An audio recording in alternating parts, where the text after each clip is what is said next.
Today's scripture reading is from Exodus chapter 20, verses 1 through 17. I will be reading from the New Revised Standard Version Bible. Please listen for these holy words. Then God spoke all these words. I am the Lord your God, who brought you out of the land of Egypt, out of the house of slavery. You shall have no other gods before me. You shall not make an idol for yourself, whether in the form of anything that is in heaven above, or that is in the earth beneath, or that is in the water under the earth. You shall not bow down to them or worship them, for I, the Lord your God, am a jealous God, punishing children for the iniquity of parents to the third and fourth generation of those who reject me, but showing steadfast love to the 1,000th generation of those who love me and keep my commandments. You shall not make wrongful use of the name of the Lord your God, for the Lord will not acquit anyone who misuses his name. Remember the Sabbath day and keep it holy. For 6 days you shall labor and do your work, but the seventh day is a Sabbath to the Lord your God. You shall not do any work, you, your son, or your daughter, your male or female slave, your livestock, or the alien resident in your town. For in 6 days the Lord made the heaven and the earth and the sea, and all that is in them, but rested on the seventh day. Therefore the Lord blessed the Sabbath day and consecrated it. Honor your father and your mother, so that your days may be long in the land that the Lord your God is giving you. You shall not murder, you shall not commit adultery, you shall not steal. You shall not bear false witness against your neighbor. You shall not covet your neighbor's house. You shall not covet your neighbor's wife, or male or female slave, or ox or donkey, or anything that belongs to your neighbor. These are the words of These are the words of God for the people of God. Thanks be to God. Thank you so much, Jaden, for reading today's scripture. Thank you. So I do not watch much television, but when I do, I get sucked in. I don't know if you are this way, but there's very few shows that can do this to me, but I'm a sociologist at heart. I studied sociology at Texas A&M. That was my major. I love watching social experiments. So if there's a new show that comes out that kind of has to do with how people relate to one another, I am just glued in. And there is a new show that just came out on ABC called The Parent Test. Has anybody seen this show? Okay, a few of us. Okay, that's more than the 8:30. So that's good. I'm not nerding out on something that you haven't heard about. But it's the Parent Test, which they are taking 12 different sets of parents that kind of have different parenting styles. They've given them all kind of a title. And then they are using experiments to put their parenting styles to the test. So you've got like the high achievement parent, and then this parent is told to try and get their kid to do the high dive off the diving board at the pool, and to see if like their skills of kind of coaching, of achieving things that they don't think they can achieve works well, or is a different parenting style like free range parenting, which is a new one I had never heard of until this show. Free range parenting. This set of parents actually has a rope in the middle of their living room that they allow the kids to swing from couch to couch on because the kids want to. And they believe that the kids should get to do anything they want to experience the fullness of what this world has to offer, and then they're just there to kind of, I don't know what they're there for. They've got the strict moral parents, which is a parenting style that I'm more familiar with. The traditional parents, the negotiating parenting style, which is also an interesting one. You can get this if you do this, right? Or do you want to do this or this? Everything is a choice for these kids, which God bless their teachers. There's just different goods and bads about every parenting style. But what I found is that no matter which parenting style you find, they all had one thing in common.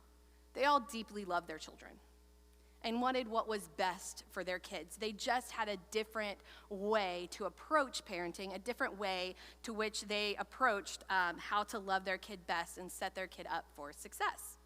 So really, what is parenting? It's kind of probably an important question to ask if you are a parent. What is parenting? We understand both in the wild and in civilization that as parents of young, we are to protect them until they are old enough to go out on their own and live on their own, right? We watch this with animals too. They will protect their young until they have grown and are able to go out on their own, find their own food, protect themselves, that sort of thing. That's kind of what we do as parents. We are feeding you until you can find food for yourself, which sometimes takes longer for some than others. But also, as human parents, we are not just making sure that you have your needs met and are able to take care of yourself. We also want to set you up with maybe tools to survive in our society, right? Tools to know how to navigate in the world outside of our own homes. Also, we want to set you up with your own self-worth and confidence to be able to live as holistic human beings in the world around us, right? I not only want my kids to be able to feed themselves, but I want them to know how wonderful they are, how many gifts they've been given, right, by God, instilled in them, to then go out and really have the best life they can. We start to see, through the Exodus story, God's parenting styles come to light. I found it interesting thinking about God as parent this week as I was reading through the Exodus story, because I thought about, you almost see all of these different, from the parent test, all these different types of parenting styles in God, which I guess if God is creating all parents, right? I mean, we would see little images of God in each other's parenting styles. So I do feel like we do get the free range parenting in God in the garden, right? God's like, have fun. Enjoy. There's some dangerous stuff. I'll make you aware of it, but it's up to you. Go have some fun, right? Explore all you can, live all you can, have the best life. And then we recognize, right, that they swing straight off the rope over the couch very quickly into complete danger. So while God wants what's best for them and sets up sort of this exploration experiment for God's children, we very quickly go to the most dangerous thing and choose unwisely. Then we start to see, I do feel like, God as negotiating style parenting. All right. I'm going to make you a prosperous nation. I'm going to give you a land. This is going to be great if you just follow me, okay? Like, literally, all we need to do here is you follow me, and then I'm going to make you a great people. I'm going to give you a land. Things are going to be great. And we watch, what's so funny is we have this wonderful incentive, right, in this covenant with God, and yet we seem to go the complete opposite way very quickly, and that doesn't seem to work. So today, we start to see, as the Israelites are, as we talked about last week, go through sort of this story of deliverance through the Red Sea and from the Egyptians. Now they are out in the wilderness with Moses sort of as their intercessory guide. We start to see God's now going to be sort of maybe more of the rule God, the rule parenting style. I'm going to give you some set of rules to follow, and if you do these, you will prosper, and all things will be good. So, again, why do we have rules? This sets up a very important question. I think as a young person, I really struggled with rules, maybe more than I do now. You know, what's the point? Why do you have so many rules? Maybe both my parents, my school, everything seemed to have rules that I was supposed to follow. What is the purpose of the rules? Well, the first one that we've just talked about is to keep us safe, right? Maybe a rule at my house is we don't have a rope in the living room to go from couch to couch on, because I don't think that that is safe as a parent for my kids. So that's a boundary, that's a rule to keep my kids safe. We've got speed limits out there. They're not just so that you don't have fun, right? It's also because there's been tests that to stay under a certain speed is to keep everybody on the road safe and to get you safely from point A to point B, right? And so there are rules to keep us safe. There are also rules, not just rules upon me and my life to keep me safe, but if I'm going to be in community with Angie, right, we now need to have rules between the two of us. Right? I can't steal Angie's stuff. That's not A, fair. And B, it might make Angie really mad and Angie might come for me. which also then puts my own life in danger, right? We've got to now have community guidelines. And so this is what God is setting up here with these 10 commandments. Okay, these are the community guidelines of the Israelites. And we find that when you kind of play most of these out, they make sense. For us to be a people in community, we're going to have to set a guideline that we don't kill each other, okay? This is going to be really helpful as we move forward through society. Do not murder, right? That's a good community guideline if we're going to survive as a people, okay? The same goes for, again, do not covet. That was one that we talked about with our young people at Bible breakfast this morning. What does it mean, right? It means don't want your neighbor's stuff, okay? Don't have a desire for what your neighbor has. That's a two-folder, right? It could lead very quickly to what we just displayed. I really like Angie's stuff, so much so I just keep thinking about, man, Angie has the best stuff. It's just, Angie's stuff is the best. Might then tempt me to cross the line of taking Angie's stuff, right? If I just think I have so much jealousy towards what Angie has, I may take Angie's stuff, and again, we played this one out, right? Then Angie might get mad, retaliate against me, and we've got real conflict on our hands. But even the flip side of that is, even that coveting, if it never leads me to take Angie's stuff, I still, if my day in and day out, all I'm concentrated on is how good Angie's stuff is, what am I losing? My own joy, right? That's going to steal my joy. Whether or not I ever take Angie's stuff, I'm never going to be fulfilled. And so I think if we look at all of these commandments, not only are they to protect us in relationship and covenant with one another in a community, but they're also so that we can have the most fulfillment living as children of God. But there are 3 things today that I want to point out to you about these 10 rules. So 3 things that I really want us to consider when we are thinking about the 10 commandments. The first of which is that at this point, we seem to see God intimately connected only to Moses, right? At this point of the story, God is only really in intimate relationship with Moses. Everything is getting told to Moses, and then Moses is then displaying it to the community, right? This is what God said. This is what God sent me to tell you. But God is only in relationship with Moses. However, these rules show us that God desires to be in relationship with the entire community, right? God desires good for all of us. These rules are not just for Moses, so Moses survives, and so that Moses has a good life. These are rules for the entire Israelites, which shows that God has intentions for all of us to prosper, for all of us to get along, for all of us to be included in this community of God. And to take it a step further, if you continue to read in Exodus this week, you're going to get towards the end of Exodus where we find out that God, as this Israelite people, becomes a people who follow these commandments. God says, I am making you a priestly people, which means an example of holiness for all the nations. Do you remember this as part of that original covenant? Not only am I going to bless you and make you a nation and make you a multiplying large nation and give you a land, but you are going to be a blessing to all nations. And this is the way we see it set up.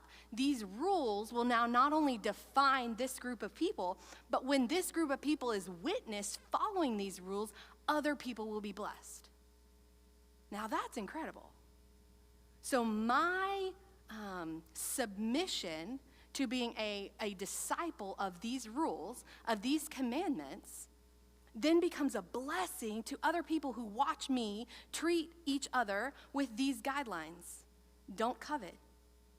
Don't commit adultery. Don't kill. Don't hate. I mean, these things start to define this group of people, and when other people witness their rule following, they too are blessed. Which means that God then cares about not just the Israelites, but God cares about the whole world through these 10 rules. The second thing I want to point out that I think is super important for us to take note about these 10 commandments is that these laws are set in place at a certain specific time.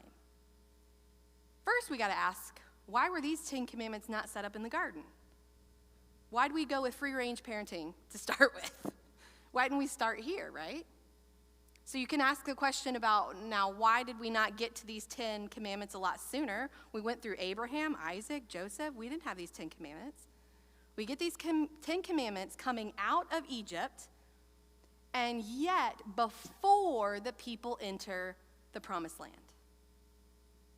And in fact, we talked about this a little bit last week. This journey from the Red Sea, from the edge of the Red Sea to the land of Canaan, should have taken about 10 days. 14 if they were moving like I would. But all of 2 weeks, right, should have taken them. And it ends up taking them 40 years. And this is part of the reason why. Because God wants them to not only know these 10 commandments, but be a people who abide by these 10 commandments before they get to the promised land. Now, I find that very interesting. It seems to me that God not only cares about these people and how they treat one another, but God seems to care that they figure it out before they touch the land to which God has promised them. Which also leads me to believe that God cares about the land. I need you to act right. I need you to figure out how to put each other first before you get to a land in which I also have great love for. Which has to make us take a step back and say, how do our rules affect our relationship to the very creation and land with which we reside? Because I think they have a lot to do with each other. The third thing I want to point out that I think is so important for us to think about when we're thinking about these 10 commandments, we get in the very first verse of today. These 10 commandments are not just handed down onto, sometimes we get that version, right? The cartoon version, just like they're written down on stone. They're just handed to Moses, and Moses then comes and hands them to the people. Right? It's just almost like a document. That's just, here it goes. It came off the fax machine. Here are our rules. That's not how it happens, right? In fact, they are audibly, right, told to the people, and this is the context of how they are given to the people. Then God spoke all of these words. I am the Lord your God who brought you out of the land of Egypt, out of the house of slavery. Then, ... These rules are given in relationship. They're not just given on a fax copy or 2 stone tablets, right? They are given in relationship. Listen, I remember who I am. I'm the Lord your God. Remember what I did for you? I brought you out of slavery in Egypt. That proves my love for you. Now here's some suggestions. To live in community with each other and to find the full fulfillment of life, I need you guys not to kill each other. Remember, I am the Lord your God who brought you out of slavery in Egypt. That proves my love for you. It's a really good suggestion for you not to just desire your neighbor's stuff. It's going to cause you a lot of heartache and a lot of grief, and you're never going to find your own joy. I'm the Lord your God, the one who delivered you into freedom so that we could be having this very conversation. These laws, these rules, these commandments were given in relationship, which also reminds us that these rules, these laws, these commandments are not the God. Let me say that one more time. These rules, these laws, these commandments, these are not the God. These are not what is to be worshiped. These are a response to God in how we can return the love of God back to God's self. I'm the Lord your God who loves you deeply, who delivered you out of the hands of slavery. Now here is how I want you to live. Here's the key. Here's the best way. And we start to see these things lived out. We very quickly turn that around. We're next week going to find out how these 10 commandments turn into 613 mitzvot codes, okay? The Levitical code, 613 of them. How do we get from 10 to 613 in a matter of a few pages? Because we forget that these very rules and laws are about relationship with God. They are not about the rules and the laws. They are about how to respond to the love and freedom God has given us, and how to respond collectively and do this in relationship with one another. We tend to love laws, and in fact, our laws tend to be more about us and the way we can divide ourselves from community, and the way we can define our own power over the submission to loving God in return. And we're going to look at that next week. Let's pray. God, we thank you so much for your holy scriptures. God, we thank you so much that you have created us as children in your very own image. And God, that you would try on every parenting style to reach us with your love. God, as we look into your laws, as we look into your commandments for people, might we seek it in relationship with you. Might we seek it hearing how deeply you love us and how deeply you love all people, and what you desire for us is joy, hope, love, and peace. God, might we first give you the benefit of the doubt that you are a loving God. And then, God, as we wrestle with how people from the very beginning have turned those into dividing factors, how we ourselves hold up the laws as God. Might you remind us of the priority, God, of our simple worship of you, our simple following of you. That you desire nothing more than for us to return to that garden and to be a free-range people, knowing, God, the cost of what it is to choose evil. And God, the beauty and wholeness of what it is to join you in creating good. God, as we leave this place, might we seek the good.